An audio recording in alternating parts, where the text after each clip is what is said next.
When you first start creating brand identities, you may be faced with blank canvas syndrome, and it's not as easy as magically turning a name into a logo.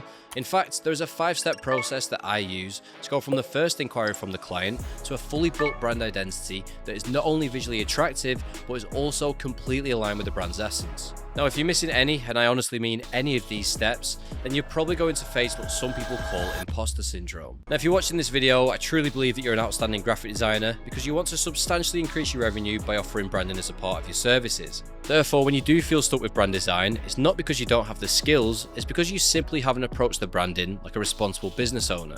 Now, lucky for you, I'm known on YouTube for giving away absolutely all my secrets when it comes to branding, so you can literally steal my exact proven process. Now, you might be thinking, Jack, why would you do that? And it's because I was once in your shoes as well. You have a huge passion for graphic design, you're uncomfortable when it comes to dealing with clients, and you have these huge visions of either running your own design agency, taking on cool projects, or just simply designing for a living. Well, my name's Jack Watson. I'm a self-taught brand designer based in Manchester. I've worked with small startup companies to global corporations like Zara, and I've also made every design mistake so you don't have to. In this video, we're going to walk through my exact process to create a brand identity from start to finish so you can leave filled with confidence to get clients and execute them like a studio. So with that being said, let me introduce you to the brand that we're working with today. This is OBP. They're an electronic music collective known for throwing underground events. The goal is to break out of Manchester, first to the UK, and eventually spread their unique sound worldwide. So now that we know what the business is, here's an overview of our process. In episode 1, I broke down the first 2 stages in detail. So if you haven't watched that already, I definitely recommend you go back and watch that and then resume the video from here onwards. Okay, so to recap last episode, we built a strategy for the client. You can pause the screen now to see a summary of what we actually created for them. Now, upon creating the strategy, we then created 2 mood boards to present to the client. We create mood boards so there are no surprises when it comes to the final branding. And this is because mood boards are a low commitment way to present different design directions, and it also helps us further understand the client's desires. Now, you want to make sure that you actually explain your design decisions, because mood boards can get very messy quickly. I like to add a short summary on the left side of the mood board, and then once I've finished, I upload it to my client portal.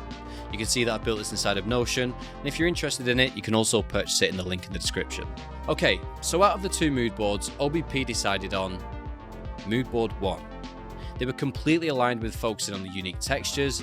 They agreed on using the bold typography. However, they did make the request of slightly less vibrant colors, which I can get behind. So when we're building the brand identity system, the first step is knowing where people will actually encounter it.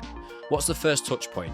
Is it packaging, website, a social advertisement? Now for OBP, it's going to be their event announcements. Now, if we loop back to the whole point of a brand identity in the first place, it's really for the customer to perceive the brand as intended. So what does that actually mean?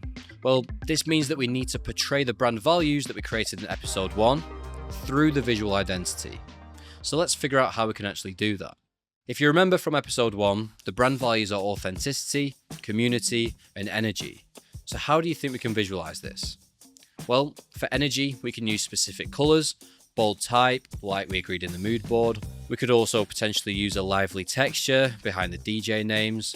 We could perhaps apply motion to the names with an energetic force. For authenticity and community, we could potentially create a texture by combining footage from the past events with a visual effect that looks like the sound.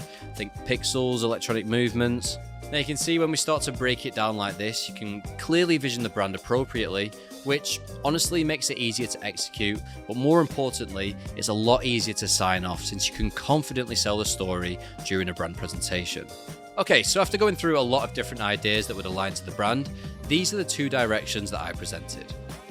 The first one was an identity that prioritized sound over visuals. The type goes left to right in line with the beats, whilst the digital overlay revealed an image from the prior show, merging authenticity, community, and also energy. For the second brand that I presented, I focused on a pixelated video background using clips from the previous events.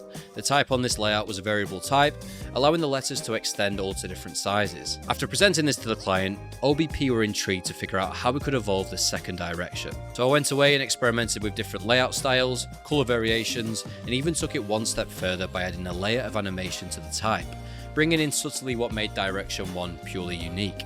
Now this gave us the flexibility to create a consistent brand image. Here's what the lineup ended up looking like. Now OBP also have a podcast, and because we approached the brand identity correctly, we were able to apply the core identity to their podcast design too, which ended up looking like this. Okay, so with the brand system in place, all we need to do now is head over to my favorite web design software and the sponsor of today's video, Framer.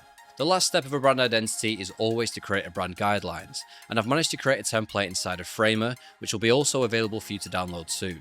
This way the client can always see the live version of the brand identity, making it easier to not only update, but to share and download assets. And if you've not yet got a portfolio, make sure to check out Framer because they've got tons of templates on there. And when you're ready to upgrade your site into a pro plan, the code JackWatson is going to get you 25% off your order. So if you're interested, click the link in the description. It's going to help you on your brand identity journey, and it's also going to help this channel grow. Alternatively, if you want to watch me build a brand guidelines from start to finish using Adobe Illustrator, you can click this video here and join the 63,000 other designers that have also watched that video. Make sure you subscribe because you don't want to miss the live streams that are going to be coming out soon. I'm going to be creating brand identities from start to finish during the weeks, every other week, and that's going to be exclusively live on YouTube. So make sure you check that out. Keep hustling, people. Thanks for watching. See you next time.